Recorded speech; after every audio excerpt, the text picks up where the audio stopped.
Last time I checked, you have 121 million daily active uniques, 471 million weekly active uniques, 100K active communities, 24 billion posts and comments. Last year reached to 2.2 billion in annual revenue, which was up 69%. In 2015, I did not think that was going to happen because I didn't think more than maybe a week ahead. You've been public nearly 2 years now.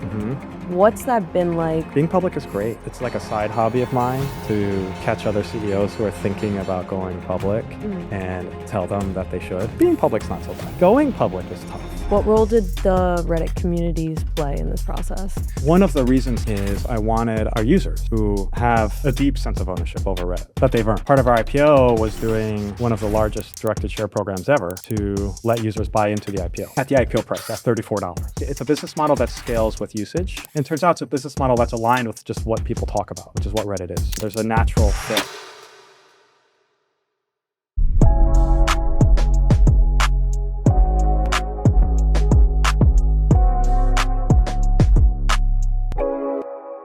Steve, welcome to Sorcery. Hi, thank you. My pleasure. Thanks for having us here at Reddit's HQ. Yeah, thanks for being here. I was saying this, but this is genuinely like a gorgeous office. Thank you. I don't take it for granted. We've had some duds Really? over the years. Yeah. The worst is either the building we shared with Child Protective Services, or the office we had at Market and 10th during COVID, which was like a no-go zone. We had a nice-ish office in the Tenderloin. It was a little high-low experience. Okay. So this one's good. I love this one. What were the decisions for those previous offices? Probably financial, I think. I didn't choose the CPS building. So we shared an office with Wired when we got acquired. That was a couple blocks from here on the other side of South Park. That was really fun. And then when I was gone, they moved out into the CPS building. I don't know why. It was like bad vibes. That's not in a that good office. vibe. Yeah, That's that's not not a good great. vibe. Not great. Okay. But here is nice. Here's nice. Here's great vibes. The present is nice. Yeah, we now is great. Well, I first want to shout out Michael Barton at Co2 for making the introduction. Really appreciate that. Thank you, Michael. Thanks, Last Michael. time I saw you was right before your earnings. You had a nice dinner with a handful of people. I met your CFO. I met your CMO. I sat next to Sierra. We had a great time. And the food was delicious. I don't know, you guys. Yeah, now I'm blanking on the name of that restaurant. I would love to give them a shout out. It was great. If I recall, that restaurant during COVID was like making meals, or the chef who started that restaurant was like making meals for people and helping other restaurants. So they have like a really nice story as well. You've been public nearly 2 years now. What's that been like? What's the status of the business today? So being public is great. And it's like a side hobby of mine to catch other CEOs who are thinking about going public and tell them that they should. I mean, there's one big if there, which is like if you're ready. But I feel like there was so much. It's easy to find feedback. It's easy to find a CEO who took their company public and then regrets it, and it doesn't make sense to me. You get to do this really incredible thing. For many people, it's a once in a life. For most people, it's a once in a lifetime thing that I think anybody in business would aspire to, or most people in business would aspire to. And then you spend the rest of your career bitching about it. And it's like so great for the business. It's so great for employees, and you do right by your investors, in theory. And I think for us, all those things are true. Very happy for our employees and for the people who supported Reddit along the way. And it's also made us a better business. Like the rigor, the routine, the pressure, I think all of that has really helped us. So there's no question we would not be where we are today without going public. And then being public's not so bad. You kind of get in the routine of things, and it's nice. Going public is tough. Like that, we were in like a 2-year purgatory. We thought we were going to go out in 2022. the markets were closed then, and we thought we'd be one of the first companies out. And it'd be a little chaotic, but Reddit's a little chaotic. So we're like, let's go for it. That fits. And then things got really chaotic. So we waited. We were on file for 2 years, updating our S1 every quarter before we finally went out in 24. And I'm so glad we did. Yeah, you were one of the companies that tested the waters for most of the tech market. Now, I would say like the public market's really tilted in your favor. The stock's been doing tremendously well. You've had great performance. And I think people are trying to test the waters again right now and are like looking for more stories to see what will happen. But the AI volatility is making it really hard for software companies. Mm-hmm. For you, what do you think led to the success of that IPO and the strength of the business through that? I think there are two things. So one is the business itself, and then maybe the conditions. So the business itself was really starting to click. So we've had revenue growth over 60% for 5 quarters in a row. And we were able to get to GAAP profitability in our first year out, a little bit ahead of schedule. And so that sort of momentum is very helpful, right? Just having the business work. I think especially in our space where we've seen companies go public at our scale, but then not be profitable for a while or have some other, maybe business gotchas. But we learned from that. And so getting to profitability was really important to us. The conditions are interesting. So, when we went out, it was like $34 a share was the IPO price. So we went out in March 2024. Our last private round was in end of 21. Share price was $61. So we went out with a pretty big valuation haircut from our previous peak because the conditions were a little choppy. But the price can either go up or down. So if you go out at the low end, much higher likelihood of it going up. And when some companies go public, they really try to push the valuation. And you save some on dilution, but if you go out at a lower price, and this is what the advice I generally give, is go out at a lower price so you can have that momentum carry your price up. Everybody's happy. Your new investors are happy. Your employees will be happy. It costs you a little bit of dilution, but I think it's the best marketing dollars you may ever spend. You make a lot of friends that way. And so Reddit's price has been volatile, over the last couple of years. But it's volatile between 100 something and 200 something, right? We IPO'd at $34.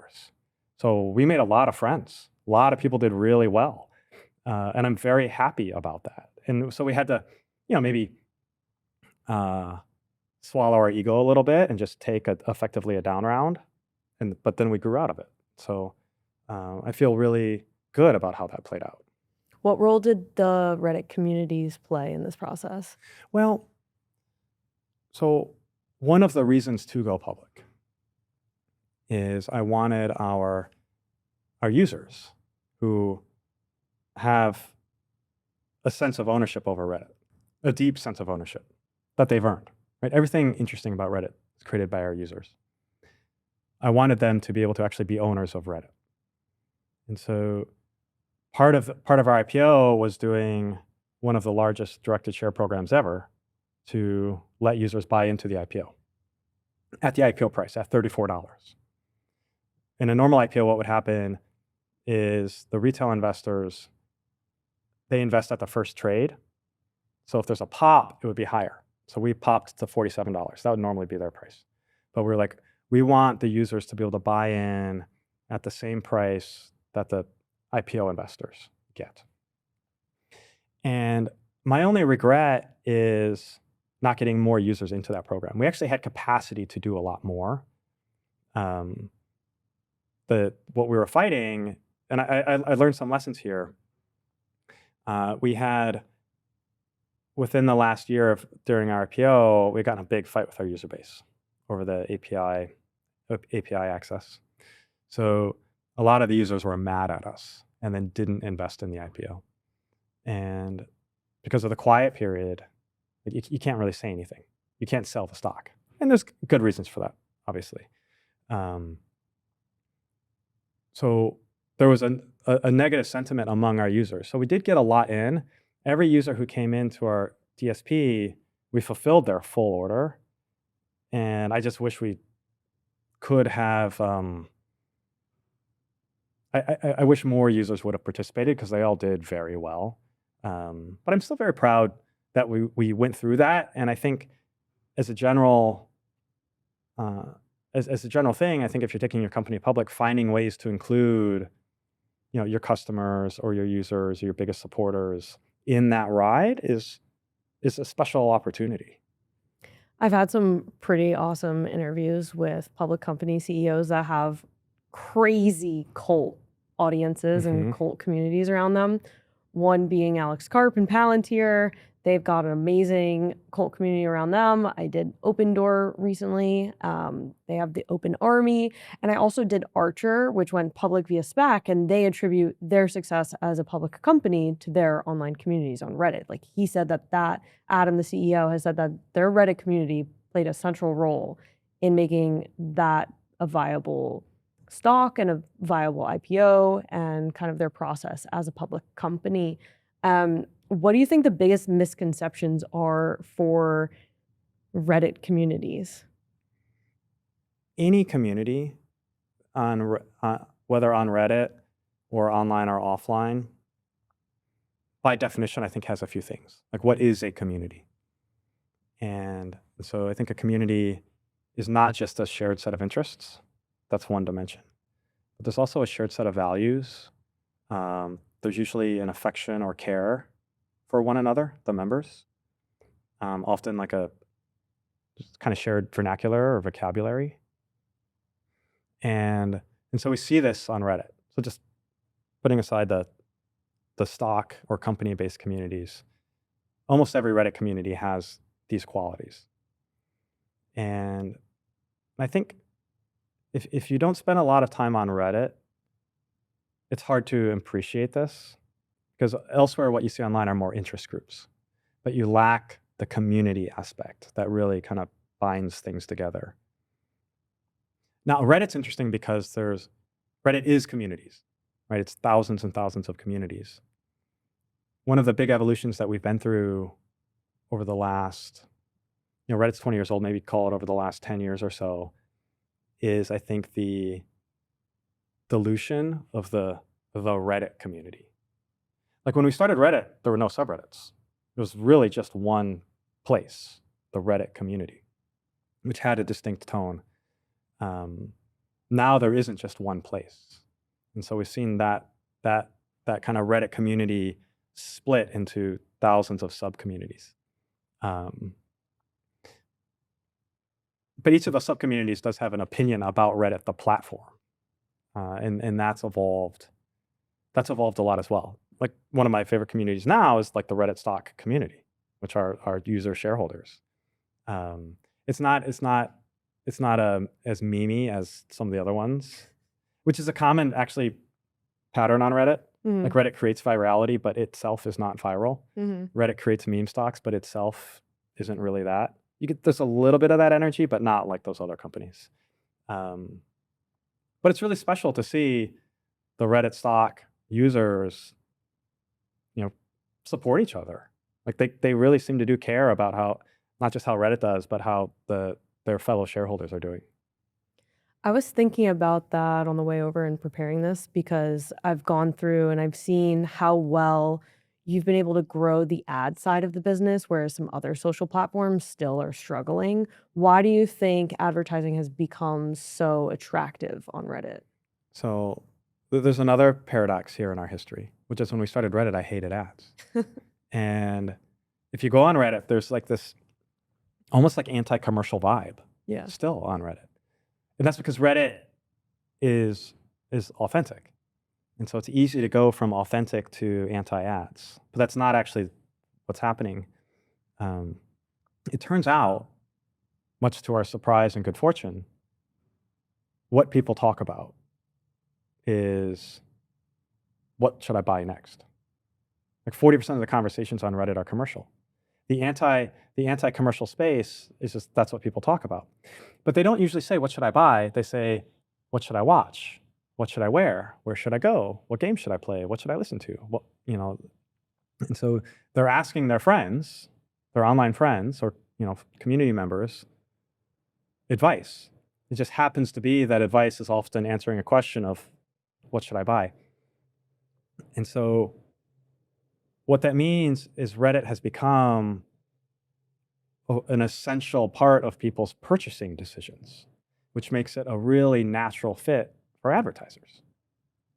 One of our old creative strategists, this guy, Will Cady, was here for a long time. He had this saying that I love, which is users hate ads, but they love brands. And just one of the brand's only way to communicate with their customers is through ads. But on Reddit, there's the brands are increasingly figuring out how to use the ads to communicate in a uniquely Reddit way. But we have a lot of subreddits. To take all the advertising away, we have a lot of subreddits dedicated to brands and their products.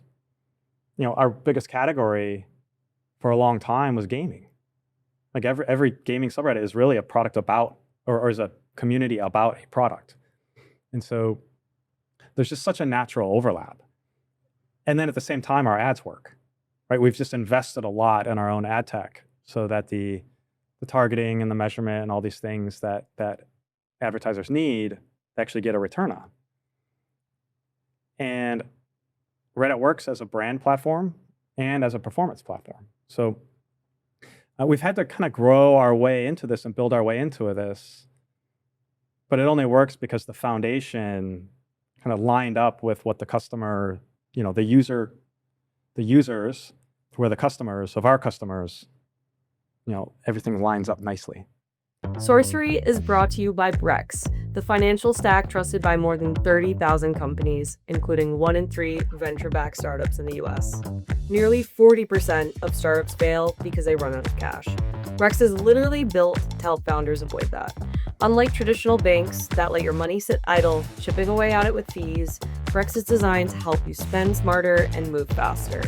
Their all-in-one solution combines checking, treasury, and FDIC protection into one powerful account.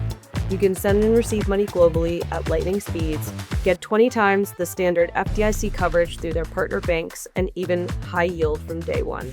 With same-day and even same-hour liquidity, access your funds anytime. Companies like Scale AI, DoorDash, ServiceTitan, Hims, Anthropic, Flexport, Robinhood, and Plaid trust and use Brex. Start today at brex.com/sorcery. That's BREX.com/sorcery. Turing is training the next generation of AI with tasks that require real expertise and real-world judgment. That's why companies like NVIDIA, Anthropic, Salesforce, and Gemini partner with Turing. Turing builds realistic reinforcement learning environments and data systems based on real operational traces, the kind of infrastructure frontier labs need to train superintelligence. Visit turing.com/SOURCERY. Is this how you transitioned so seamlessly with a huge splash into training data? So I think last time I checked, Reddit has done over 24 billion posts and comments. And so these platforms like OpenAI are using the training data in their algorithms for their LLMs, that kind of thing. How did that come to be? Well, that's been an interesting third chapter for us, right? If the first chapter of Reddit is Reddit's not traditional media, that was our thinking 20 years ago. Is just we need another source of information. And then the second chapter was Reddit's not social media.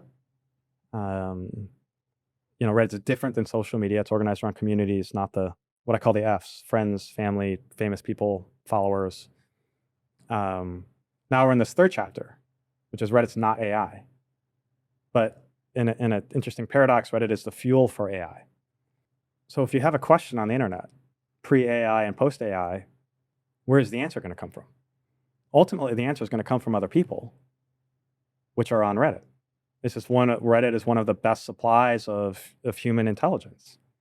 And so, Reddit's data has been used to train every large language model you've heard of, some with and others without our permission, which has been a situation to navigate.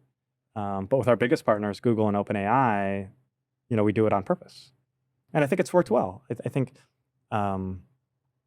those big search products help people discover Reddit, help people learn that Reddit has communities relevant to them, which is one of our biggest challenges. At this point, everybody's heard about Reddit, but not everybody realizes that Reddit actually is relevant to them. And so our presence in search and elsewhere on the internet actually helps just close that perception gap.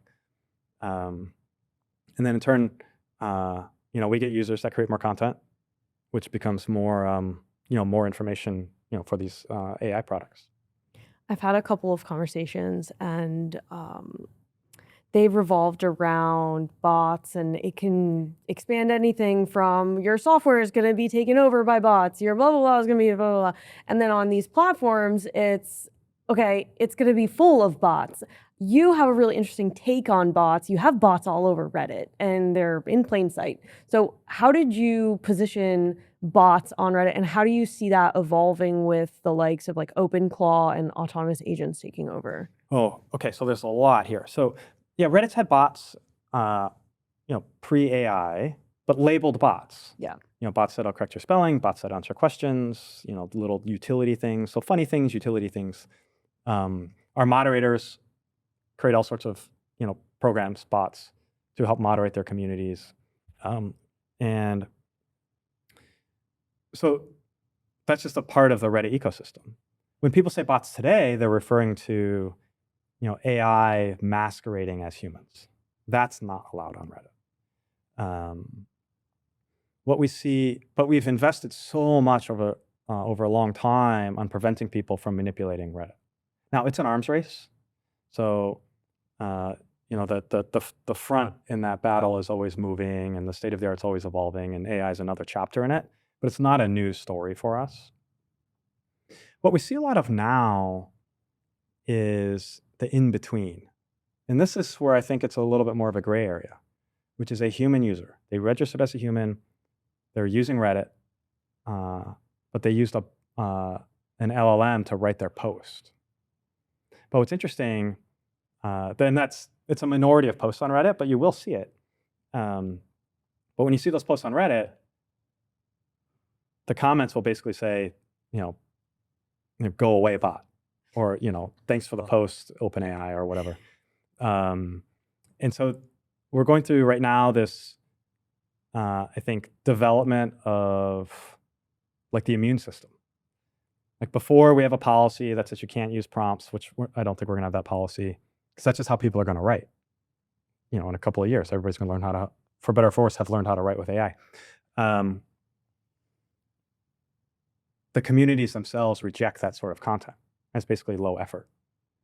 And they downvote it, they'll flame it in the comments. And you don't see that on other platforms. I see slop, and now AI slop just going unchecked. Yeah. And it's I don't know, it makes these platforms very unpleasant to use. Agents are like a whole nother can of worms, which is if you've got an agent using Reddit. But I mean, this is going to be a very popular way of using the internet. So we can't just say no agents. The way we're thinking about it today is we want to make sure there's an ass in seat. Like, are you physically watching this thing? That's crazy. And we'll have to see where that goes. I still think if you use a bot AI to write content on Reddit today, it's going to get flamed because the AIs actually aren't very good writers. But that's a societal thing we're all learning, which is like when these things came out, we were so amazed. It's like, wow, look how much content they can produce. But then after a year or two of this, you're like, oh, it's all the same tone. It's kind of, it used to be flat. Now it's like this weird bombastic style of writing that's like really stands out. I presume it'll get better. But our point is, at the minimum, we want a human behind it, right? The idea has to come from a human. And if it's not, we'll probably reject it, and our community will definitely reject it. With your highly advanced ass in seat protocol credential system, how do you now look at other platforms, and what kind of mistakes do you think they're making? I don't want to judge other platforms. I think one thing that's always been important to Reddit is the authenticity. And I've said for a long time, Reddit is the world's greatest bullshit detector. Right? Reddit is very sensitive to inauthenticity. So whether it's written by AI or it's some self-serving piece of content, or just low effort or crap, the community they don't want that. Like that is one of the things that Reddit broadly craves is authenticity. And so our users fight for it, our mods fight for it, we fight for it. Reddit's never been the engagement platform, right? Find the most engaging or enraging post to drive time on site or to drive traffic. That's just not how we run the business. That's not what our community wants. When we were watching social media explode, right? We predate almost every social media platform. We're like a year younger than Facebook. YouTube was maybe 6 months old when we launched. But then, Instagram and TikTok and Snap and Twitter, all these companies came later and grew past us. We saw what they were doing. And we just said, that wouldn't work on Reddit. It would kill Reddit. We could do that. And at the time, we were making almost a business decision. Well, a values decision and a business decision, which to me felt like, okay, we're going to be smaller because we're not going to do those things. But if we did those things, we'd kill the soul of Reddit. I'm very pleased that I think because we were stubborn, we get to exist today. What I was wrong about is that Reddit would always be small. Turns out people actually really appreciate what we're doing. It's just been a slower burn. It's taken us longer to get here. But I think in a world where social media is huge, it actually creates a context for Reddit, or creates a context for people to appreciate why Reddit is the way it is. And now even more so with AI, where the whole internet becomes sanitized and summarized by AI, which actually has a lot of value, but it causes people to appreciate the humanness of Reddit. And so now we've seen this pattern enough times that if we just stick to the things that we love about Reddit, the principles and values that got us here, we can continue to grow this thing that we love in a unique way. I think a lot of people should try to post a self-promoting post on Reddit and just see what happens. A couple years ago, when I was helping out some of portfolio companies with their go-to-market strategies, we tried to promote the companies on Reddit, and it was a complete flame out. It did not work out, and we're like, all right, we're gonna need like a real expert who understands this platform and the communities and the language and what works in order to like actually integrate it. But that's an entirely it's a separate job. It's tricky to do well, or you could just buy ads. You could just buy ads. It's that simple. No organic for you. Mm-mm. Well, it is hard. It's doable, but you have to actually tell this to customers. Like before you advertise on Reddit, you should use Reddit. Like you have to have some native understanding of the culture here and how it's different, and then you'll be more successful both paid and organic. One of the first early rules of Reddit was no self-promotion. That kind of emerged from the community. It's the one thing, like I'm so torn on this. I'd love to have that one back because Reddit loves original content, but Reddit hates self-promotion. But I'm like, where do you think original content comes from? And so there's a line in there, between a writer, an artist, like some creator who's actually creating great stuff, and maybe a company who's just trying to use Reddit to promote their stuff. And so we're trying to find how do we navigate that, because we want the artists, the creators, the writers, the people who have interesting things to say and share. We want the brands too, but the brands need to show up as brands. Like it's okay for them to say, we're here to sell you stuff. In fact, they do a lot better, paid and organic, if they just tell the truth. I'm here to sell you something. Like tried and true organic strategy on Reddit for a brand is to do an AMA. Like I'm, famous director. I'm here to answer questions. I'm also here to promote my movie. People get that. Or I'm here to answer questions. I'm also here to promote my book. I think there's the difference is, I think when you're transparent, it's still authentic. You can sell stuff authentically. But if you say you're there for one reason, but you're really there for another, they will sniff that out. And then you will get flamed. Yeah. Like totally flamed. The beauty of it. And there's definitely a lesson there, and maybe just tell the truth. Easier said than done, but yes. Sometimes, I guess, when scrolling through different feeds, people just make shit up. And you did say that you're a bullshit detector. But like you're scrolling through these things and you're like, did that really happen? There is a lot of creative writing on Reddit. I was at a business dinner. There was like a tech guy, and his wife was there. And the tech guy was working on some AI thing, and his wife was like, "I use Reddit. I love Reddit." I was like, "Oh, what do you do on Reddit?" She's like, "Oh, I love to go to relationship advice and make up awful stories about my husband." She's like, "I've been doing this for 10 years." And okay, my favorite version of this story. I got an email. This was years ago. And the email said, "You may have seen this post." And I had seen the post. The post was this guy posting legal advice, asking for advice. And I can't remember the original post. The original post was small, but then in the comments, as people started asking questions, it came out that he was trying to hide a gun. And then people were like, "What? Like, we're not going to be an accessory to whatever you did." And so the whole post had this, like, itself was a story as it evolved. And it kind of blew up elsewhere on Reddit. So the author of that original post emailed me and said, "If you hear from the police about this, I want you to know this is all fake. I made it up. It was just a troll." And he's like, "If you don't believe me, you can check. I'm also the author of these other posts, which happen to be one of my favorite stories on Reddit from way back when, about Grandpa Wiggly." There's a series of posts, these AMAs, like 15, 16, 17 years ago, where the guy's like, "My grandpa doesn't know how to use computers, but he makes mayonnaise. Grandpa Wiggly's mayonnaise. And so if you want to ask me questions, I'll ask my grandpa and respond with whatever he says." And he came back 3 times, people interviewing this old guy, Grandpa Wiggly. He's like, "I made all that up too."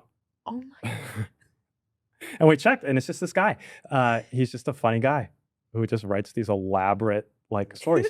But I think that I don't get upset about those things, because the point of Reddit is often not the post. The point is the conversation, right? You read these relationship advice, or am I the asshole, or whatever. Like, the experience is the conversation. The conversation is real. The post is just a prompt for a conversation. So sometimes it's a real request for advice. Sometimes it might be a troll, but the advice is real. And the experience is real. The community is real. But sometimes people are just goofing off. And I think that's one of the fun things about Reddit. That's amazing. I love that story. Yeah. Do you remember there was like, this is kind of dark, but that Netflix movie or something where like people on the internet like fought to find like the killer of this like cat, and it was like this whole thing, and it's like you can't beat the internet. You can't beat the internet in a lot of ways, for better or for worse. You just think about how much attention is concentrated in some of those moments. It is bewildering. We've seen this in the usage numbers. We had this one account, used to be the highest account, the highest karma account on Reddit. QGYH2 was the username. And we were just like, is this a real person or is this a bot? This is like 15 years ago or more. Bots like that weren't really a thing yet, that sort of automation. And everything we could find suggested this was a real person. In fact, somebody on our team eventually met this person, but they were spending like 18 hours a day on Reddit. And we're just like, when does this person sleep? Like, this is insane. But some people just have that sort of attention and stamina and, whatever it is and you add that up thousands of times, and some crazy things can emerge. VCX by Fundrise, the public ticker for private tech, allowing investors of all sizes to invest in venture capital. View the portfolio at getvcx.com. That's getvcx.com. Some of you may not have heard this yet, but our sponsor Public just launched something called Generated Assets, and it brings AI into investing in a way I've honestly never seen before. Here's how it works. You type in an idea like AI-powered supply chain companies with positive free cash flow, or defense tech companies growing revenue over 25% year over year. Public's AI then dispatches a swarm of agents that scan every single US stock, evaluates them, and instantly builds a custom index around your thesis.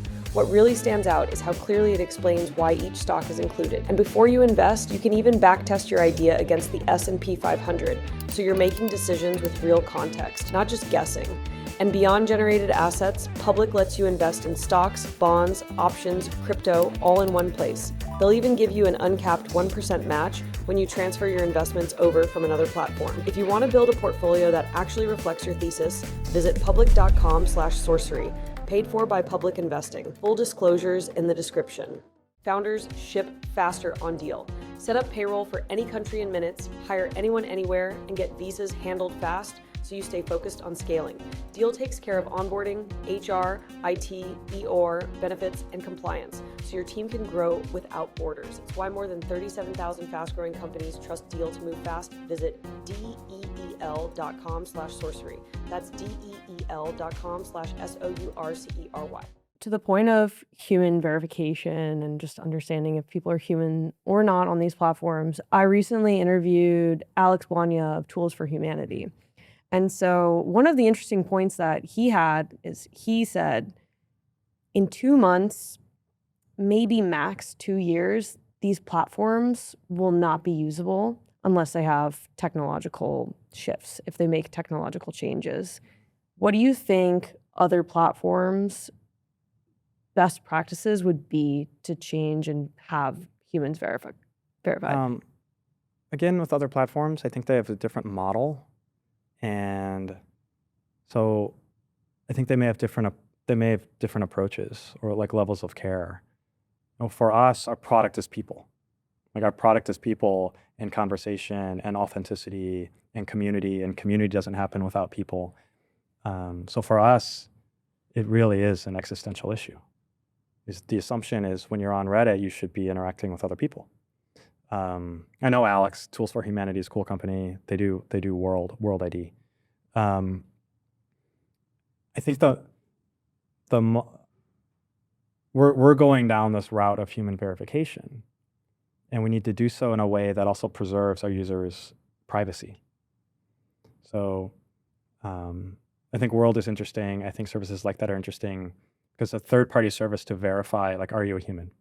Or maybe you're where you are, what country you're in, or your age. Those are kind of the 3 things that are really important to us from kind of a safety point of view. But we don't want to know your name. We don't want to know your address. Because on Reddit, the anonymity is safety. It's a big misconception. People think anonymity equals lack of safety.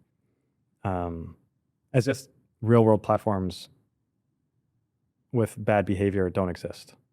There's plenty of platforms with real-world identities and lots of bad behavior. What incentivizes good or bad behavior is, I think, the context. So the Reddit communities create this context for overall good behavior. But I think, if we had gone to our users 3 years ago, pre-AI, and said we're going down this human verification route, they'd be really upset. Because it feels so, it's such a potential risk to privacy. Now it's something they actually want. Right? They want to know that Reddit is doing everything it can to preserve Reddit, the humanness of Reddit. And so I think third-party systems for verifying, humanness in different ways are really important. So Tools for Humanity /World is one. That one's nice because it's third-party, unique identity per person, but we get no piece of information about the person. There's others we use that actually check your ID. I don't love those, but we're compelled or coerced to use them by various governments. And then there's Face ID and Touch ID, just like built into the phone. What I didn't appreciate about Face ID and Touch ID, or like, other 2FA like YubiKey, things like that, is actually require a physical presence to use them. So there has to be a human holding it to use it. So that's for many of our use cases, that's human enough. But our design of these things is that Reddit doesn't do the verifying. And in fact, the way we want to implement these things is you actually kind of leave the app and then come back. So it's very clear you're in a different app, you're on a different website. And then all Reddit gets back is like a token that says they passed. So then we never know who you are, just that you passed this test. I think that's a model that will work very well for us. You're a human, but we don't know anything else about you. Then we can preserve the humanness, but also the privacy and the safety. Through the different generations of social media and media in general, we've gone through things like forums, we've gone through different social feeds, mobile, now we're having different algorithms and AI. What have your biggest learnings through those different waves been? And how has Reddit endured? So the things that are important to Reddit, we've talked about. It's communities, it's authenticity. It's, alongside those things, maybe being stubborn, not making changes too quickly. But the UI, the pixels, the formats, the platforms, that's all up for grabs. Those things evolve. And so I think what we've been able to do is evolve on the things that matter, like the platforms, move to mobile, the style has changed, support more content. Like Reddit used to be only links. Right now it's links and text and images and video and, we don't have audio yet. I'd love to have audio.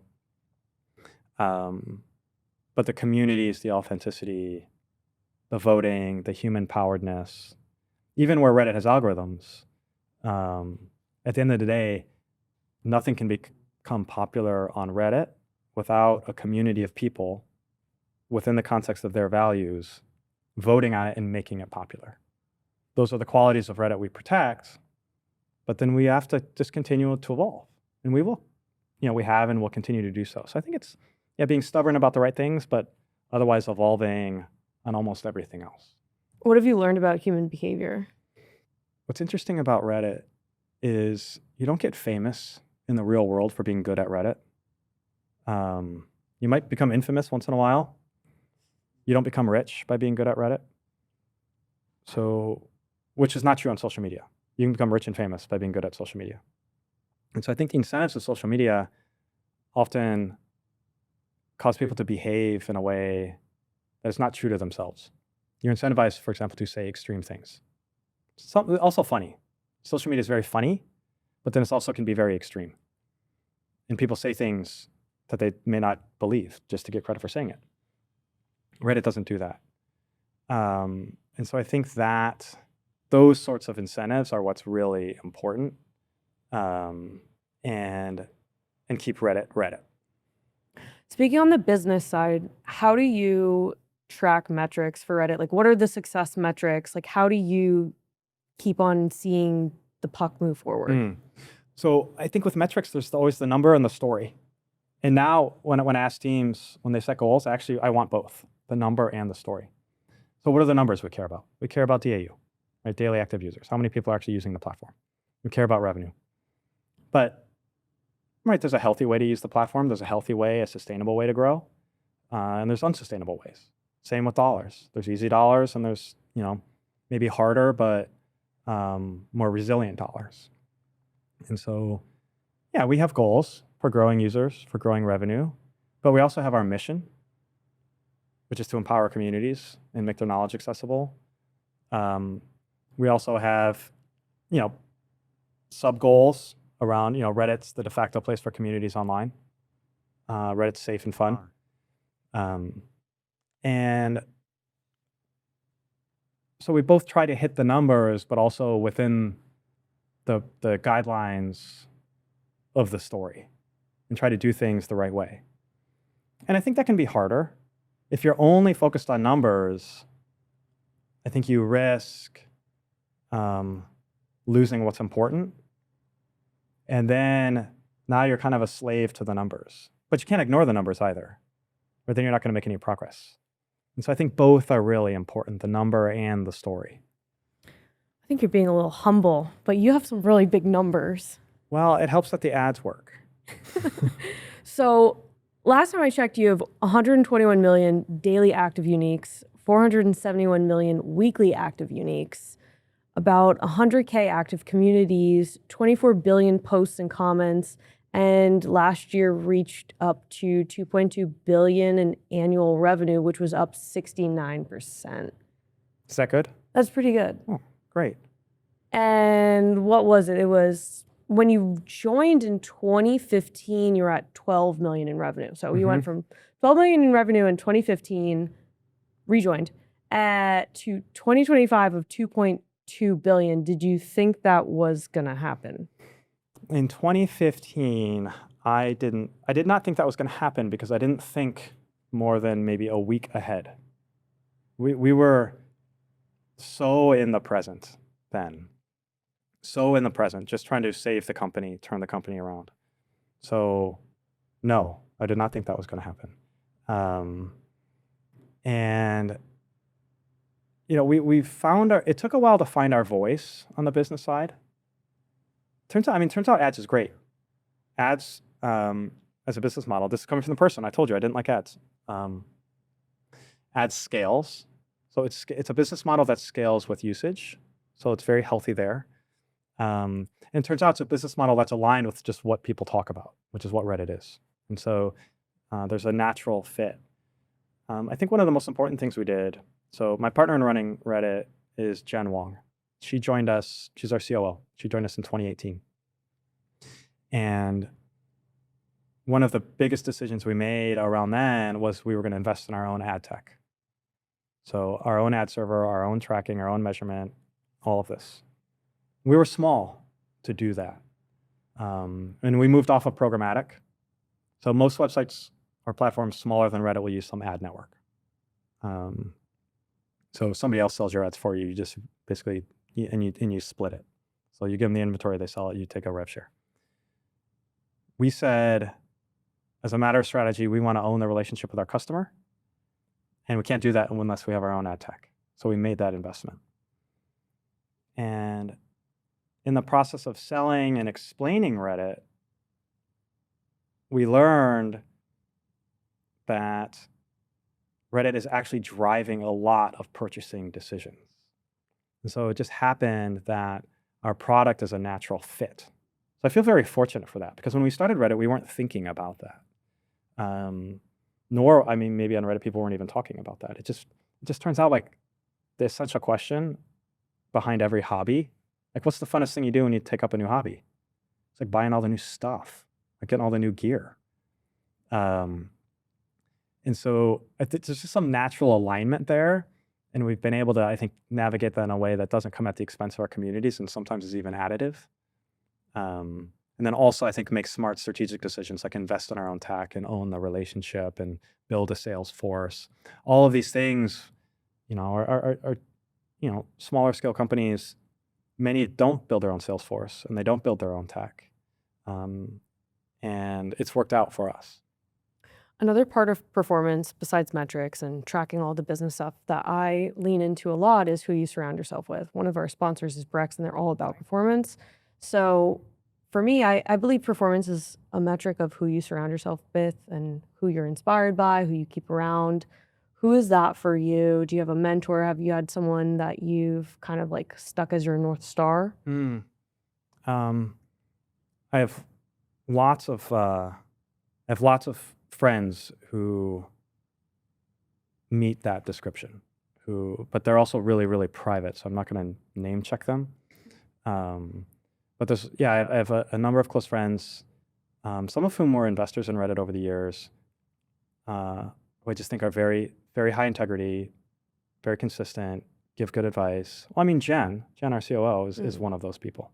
Who, funny thing about being a founder CEO is it's a job you inherit and you have to earn. And so you end up hiring people, especially as you scale, who are actually have worked their way up to be execs at public companies. And so Jen, our COO, Drew, our CFO, both much more experienced than me. I've learned a lot from them. And then I learn a lot from people I don't know. For example, I think Warren Buffett and Charlie Munger, the founders of Berkshire Hathaway, obviously two of the most successful investors, business guys of all time, they're just so stubborn about their principles, and both in investing and in life. And I think that's a great example of you can be very, very successful without being an asshole. And so I think there's folks like that. When we were preparing to go public, a person I called a number of times was Rich Barton. He was the founder, CEO of Expedia, then Zillow, then Glassdoor. And he had a lot of really good advice for me on whether to go public. His answer was yes. It's like, do you want to ever play in the big leagues, or do you want to stay in the minor leagues forever? And he also asked me a good question. He was like, I said, should we go public? He's like, well, what did you tell your investors you were going to do? Well, I said, we're going to go public someday. It's like, well, then you should probably do that. And he also put that idea in my head that we opened a conversation with. He's like, promise me one thing, Steve. If you take your company public, don't be one of those CEOs who spends the rest of their career bitching about it. Just say thank you. That was great advice. And so that's how I try to think about it now. Okay, so we're strolling the halls of Reddit San Francisco. How many employees are in this office? Like right now? Yeah. 25. 25? Okay, no, that's not true. On a normal day, at this hour, probably 25, because there's only, on a normal day in San Francisco, we don't have a big office attendance. Mm-hmm. But I actually think there's an on-site going on right now. So there might be 50 or 100 here, but we don't have a return to office policy. Okay. San Francisco's probably our quietest office, even though we have the most employees in the Bay Area. Mm-hmm. But I think I have this theory. My theory is that the median age of Reddit has always been about my age. And You're 26? Yeah. Yeah? Okay. Yeah. I was born in 1983. Oh, so, wow.